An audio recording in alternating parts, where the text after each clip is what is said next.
Um, as you know, I've been struggling for a long time. I can't think of any new subjects, so we keep going around the houses, coming back to something that I've done before, but maybe attacking things from a slightly different angle, sometimes bringing in new photos that I haven't used before, and there are thousands of them, although the quality is very poor on a lot of photographs taken underground during the time that we were digging in Paddington and the house site. But this one doesn't have many photos in it, but it's a subject that may be worthwhile uh, looking at again. James Stonehouse, the historian. I've spoken about him on a number of occasions. He's the bane of my life. Um, I've been around here for 14 or 15 years. Some of the FOWT people have been here for 28 years, and the research started way back in 1996. And this man drove everybody demented because he is the only historian we've got who's written down anything substantial about Joseph Williamson, appears to be the only person interested enough to want to investigate him. And we have to thank him for that. And I will thank him right now, even though I'm going to pick him to pieces. Um, it's it's so difficult to interpret what he's written. And when he's the only source of all the information we have on Joseph Williamson, that becomes very frustrating. So anyway, this man, James Stonehouse, I've probably done all this before. He he was born down south, somewhere in the home counties, Surrey, I think, and he came up to the northwest in his 30s. I think he probably came. I don't know this for sure, but I think he probably came up to Chester. I don't think he came to Liverpool. I think he came to Chester. And I say that because I know that in the 1830s he got himself a job as a reporter, a journalist on the Chester Chronicle. And I also know that he married a Chester girl by the name of Ellen Colton. And so those two things make me think that it was probably Chester he came to first of all and was based there.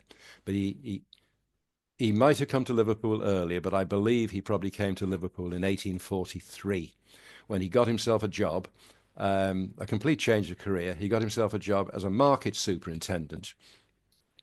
Um, Quite a well-paid job, I would imagine, quite a responsible job. And he was responsible for four of the street markets in Liverpool. And St John's Market in the city centre was one of the four.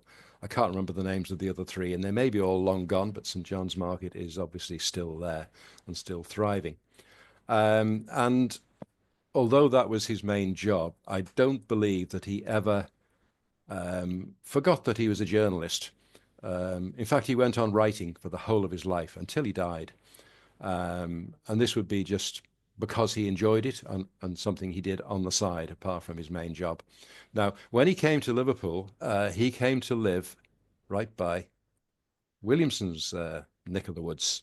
You've seen this painting many times before, the block of buildings that Williamson put up at the top of Paddington in around 1836 to 1840. And when James Stonehouse came to Liverpool, he moved in right behind there. There's a little alleyway there between the Williamson block and the next houses down the street, and that's the entrance to Back Mason Street. I've moved forward 100 years here.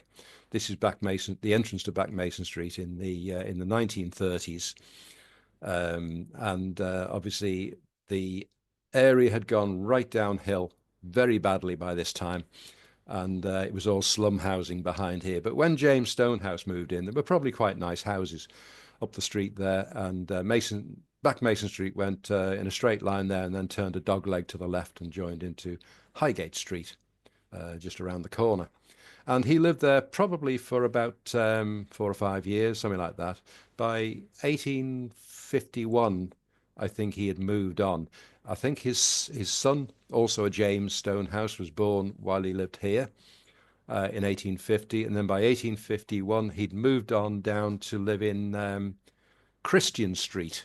I think that's off St Anne Street or in that area, much closer to the city centre, and presumably much more handy for his job. But When he came to live here in Upper Mason Street, or Back Mason Street as it became, this was just 3 years after Joseph Williamson died. And Joseph Williamson um, was known to everybody in this area as an eccentric gentleman who built houses and dug tunnels, so well thought of by the local people who, so many of them who relied on him for work and to put food on their tables, the poor people of this area. He was known as the King of Edge Hill to all and sundry.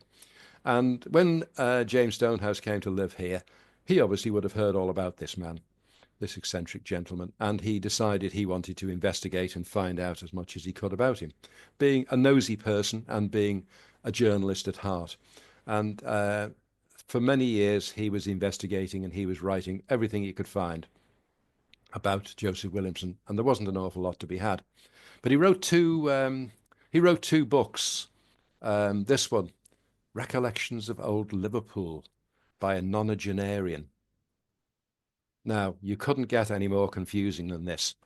I think his other book, The Streets of Liverpool, had one chapter devoted to Mason Street, and basically mostly about the most important resident of Mason Street, who is Joseph Williamson, and his his doings and his work below ground and above ground. But this is such a confusing book. I've read it so many times, and I feel like throwing it against the wall because he's such a confusing man. Recollections of Old Liverpool by a nonagenarian.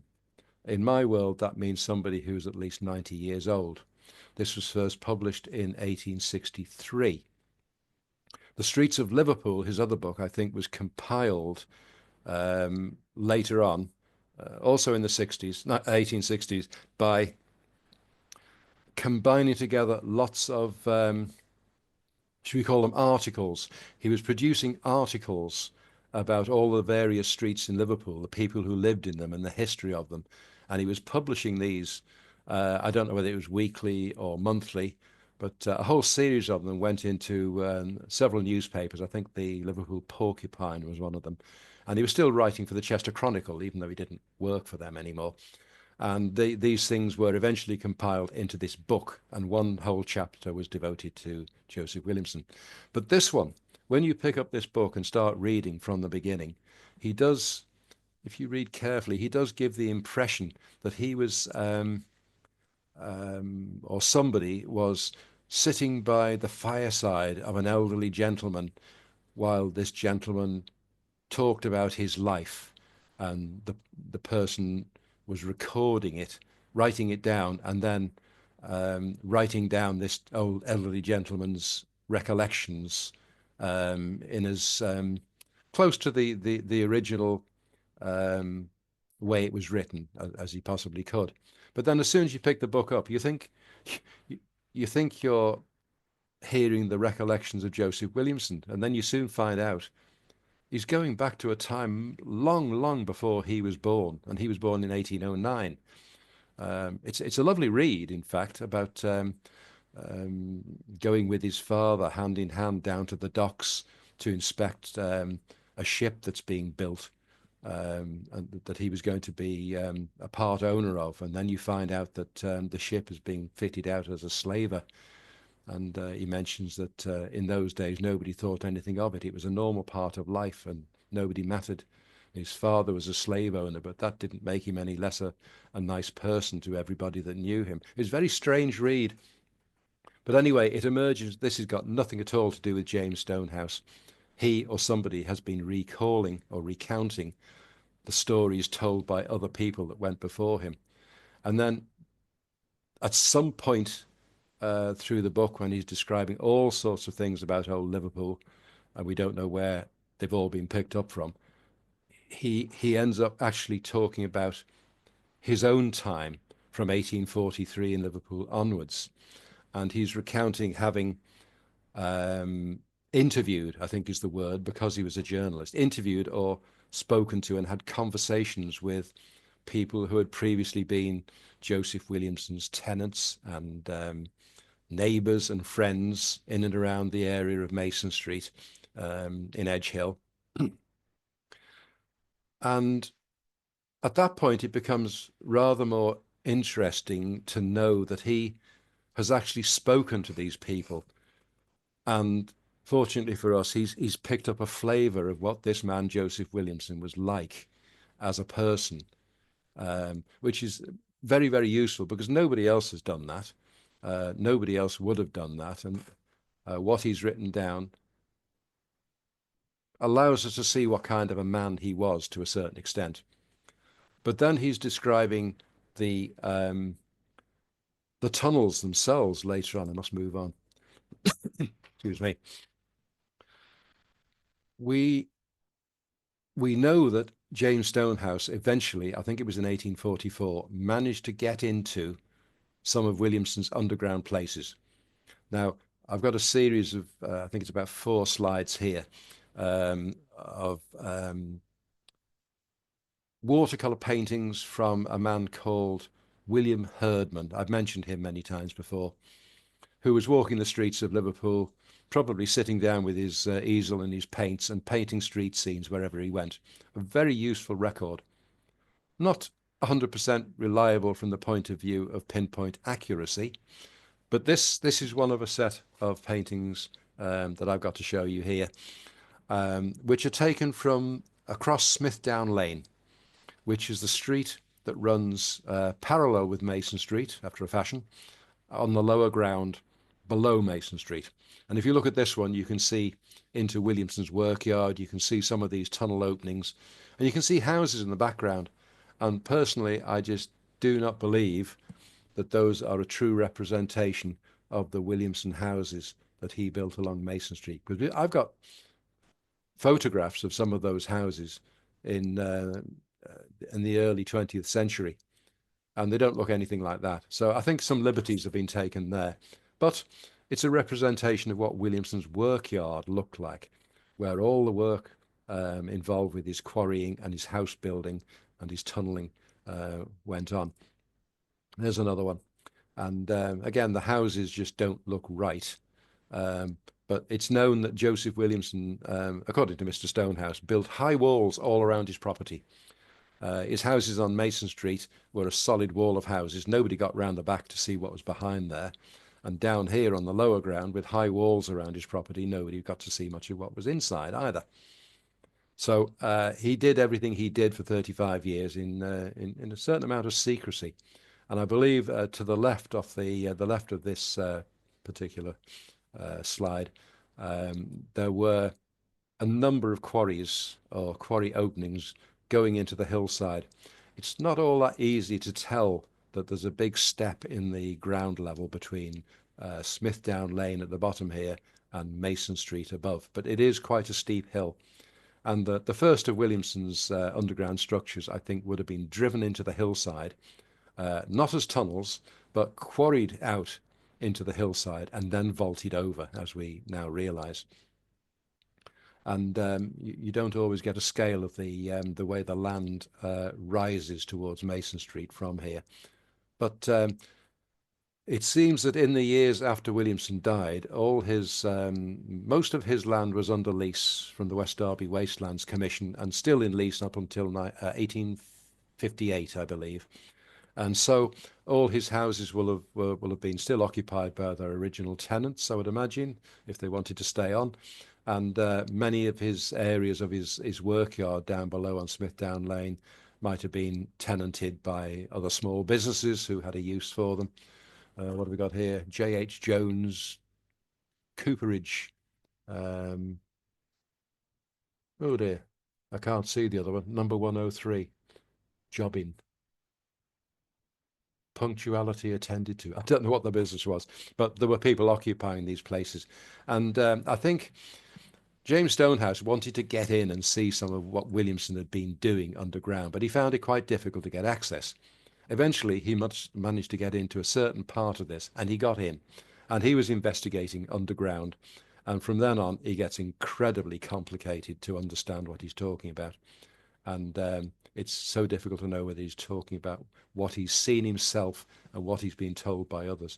Just to give you a flavour, I've just dug this out this afternoon. I knew I had this particular slide. That is a deep sandstone quarry that stood in Netherfield Road, Everton. And this is the sort of thing that was going on in various places around Liverpool. Massive stone quarry just chipping away at the hillside, taking out the stone. Now, Joseph Williamson was probably doing exactly the same thing, only if you could imagine that as a sort of a slot quarry there and forget about the rest surrounding it, he might have done this and then put a brick arch over the top of it and then built on top, whereas other people have just left them as open quarries. So that's just an idea of what Williamson might have been doing. This old photograph is actually a composite. It goes back to about 1995. A whole series of photographs were taken from the roof by our people, from the roof of the police station on Smithdown Lane, which is about to be demolished shortly. And these photographs were cut and snipped and taped together to form a composite wide-angle picture, which probably wasn't possible in those days as easily as it is now with your smartphone. But this is looking down from the police station roof onto what had been Joseph Williamson's workyard in his day, 1806 to 1840. And this became Corporation Cleansing Department Yard from, I think, 1867. And it eventually became the Lord Mayor's stable yard and eventually became disused, locked up, and they walked away in the early 1990s, at which point we were rediscovering the place. Behind this tree or group of trees here stands the wide open mouth of Williamson's double tunnel. Very impressive thing. And behind another tree there in that corner, a second one of Williamson's tunnels, the corner tunnel. These two now form part of the Williamson Tunnels Heritage Centre run by the other group. And you really can't tell how much the land rises, but these two tunnels here and here were driven into the hillside, or the quarrying went into the hillside to the higher land of Mason Street behind. And it is quite a steep climb. To the left of this picture, beyond the stable yard, you've got the railway cutting, Edge Hill to Lime Street, running through there. And on the other side of it, the land on the other side was also Williamson's. This is where the main quarrying would have been done. These flats have now gone, and we've got a 13-story multi-story car park.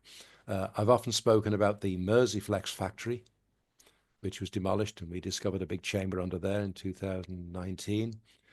This is the Willie's Garage buildings on the site of Williamson's house that we now occupy. They were demolished in 1999. And there, to the left, is the Magnet Joinery Factory, which I've mentioned so many times.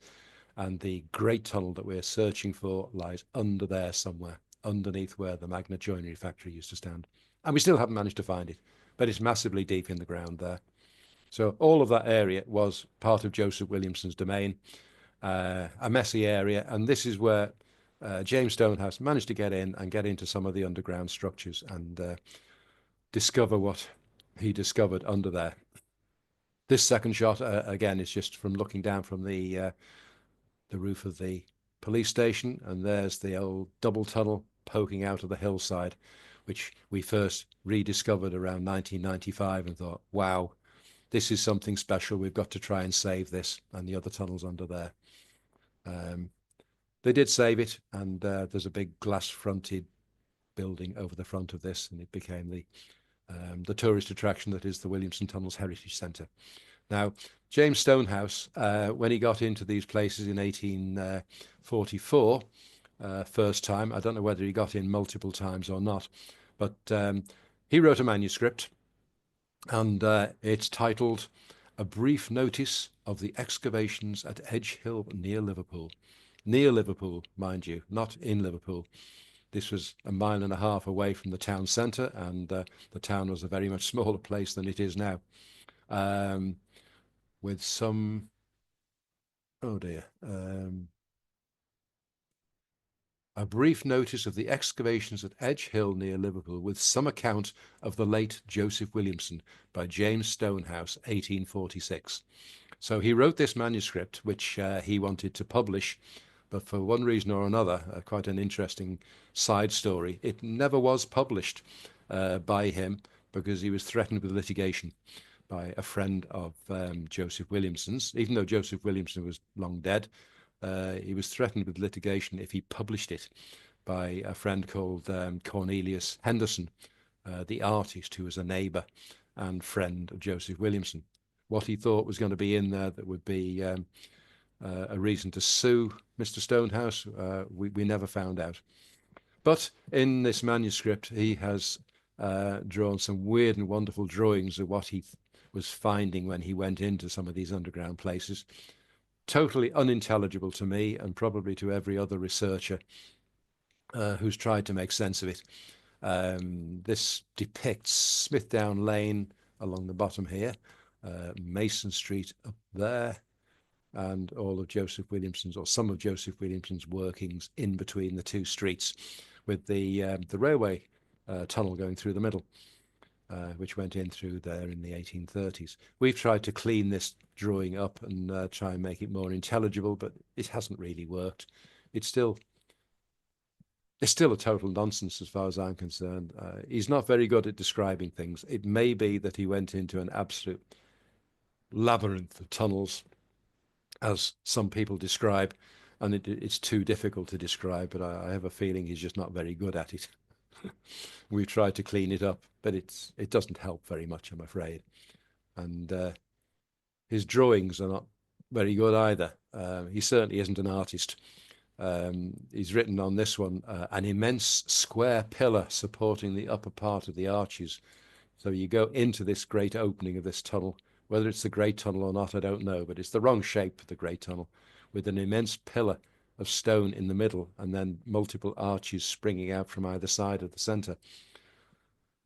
This one, it says up there, entrance to passage high up in the side wall, and he's drawn in a person to try and give it a sense of scale. Oh, that's an actual page from the manuscript, but I can't read the writing. But somebody here has rewritten it to be more intelligible. This vault is on the left of that which runs down in a funnel shape from Smithdown Lane. The hole seen on the right leads to a labyrinth of vaults and strange passages. Entrance to this passage. Now, a funny thing, I was struggling very last minute this afternoon to find something I'd read when rereading some of the works of James Stonehouse a couple of days ago, and I couldn't find it in time to include it in here. But there's a sentence or two where he says that when he found this entrance to a passage high up in the side wall, it was at a time when he neither had ladders or lights, so he couldn't investigate it himself. So when he describes what's in there, leads to a labyrinth of vaults and strange passages, what he's actually doing to confuse us, he's describing an account that's been given by somebody else of what's in there. He's admitting he's never actually seen it, which doesn't help.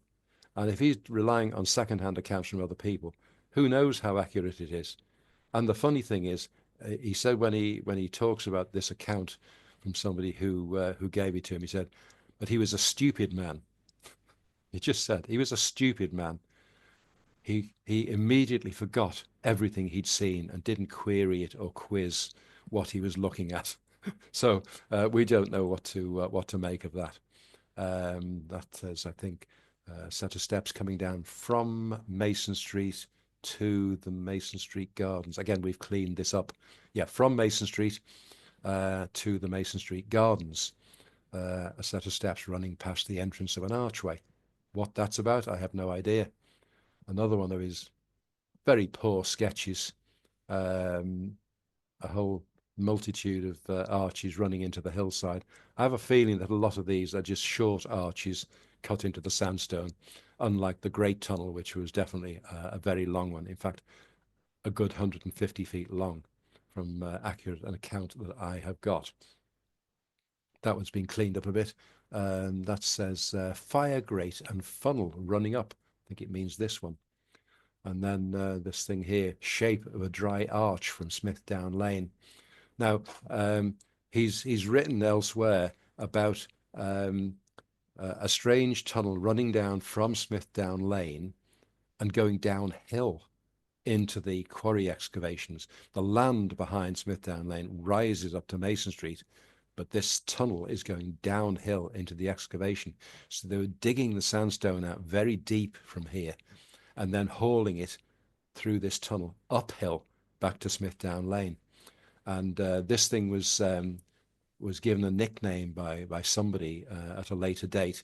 It was nicknamed the Seaman's Trumpet Tunnel because of its shape. It was narrow at one end and wider at the other. And it was supposed to have been, according to James Stonehouse, it was wide enough for two carts to pass each other. So a fairly substantial tunnel. And I think we're pretty certain that it was underneath the land where the multi-story car park now stands. And we believe that one was completely destroyed.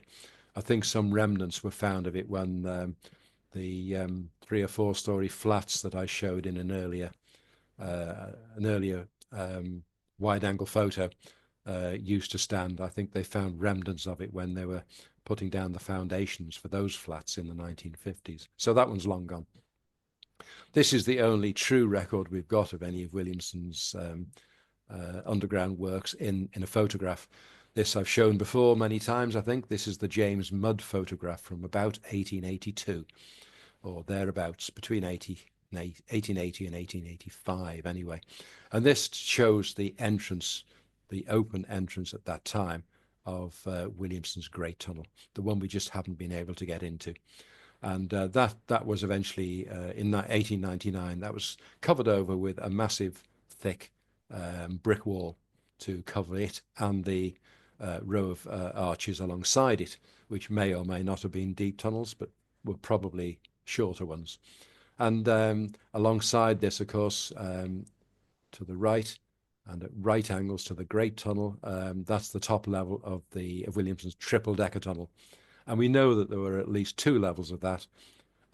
We think there were 3 levels in some areas, but it may have been not three layers from end to end. Most of it is underneath the old stable yard ground. I've described that before in another one of my talks. And just to show that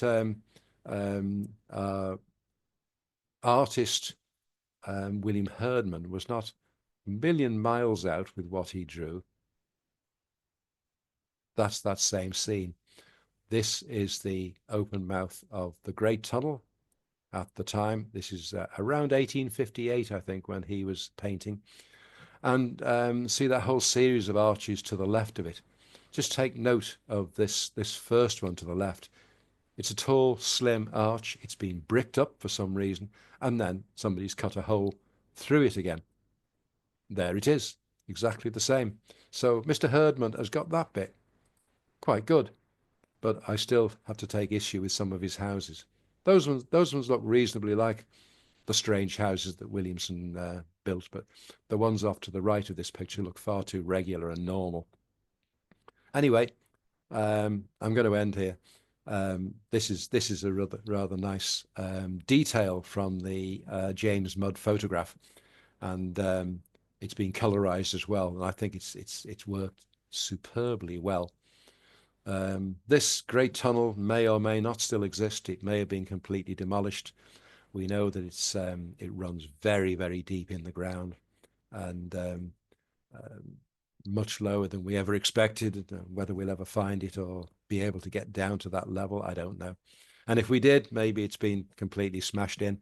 But in 1876, if I remember right, I have this newspaper report that it was being used by the Territorial Army, Royal Engineers, as a drill shed.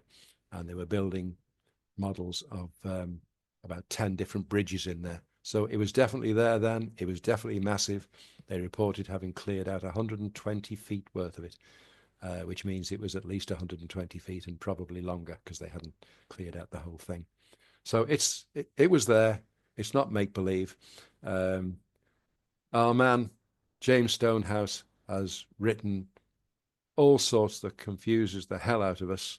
But we have to live with it because there's nobody else who's done any better for us. Um, Nobody else who investigated at all. In fact, he said himself that he found it unbelievable that nobody else around at the time had been interested enough to want to go and investigate Williamson's underground world. So he was the one and only person that did. So that subject, I'll probably come back to it many times because he's the only man who's ever given us anything about Joseph Williamson that we can use. So that's it.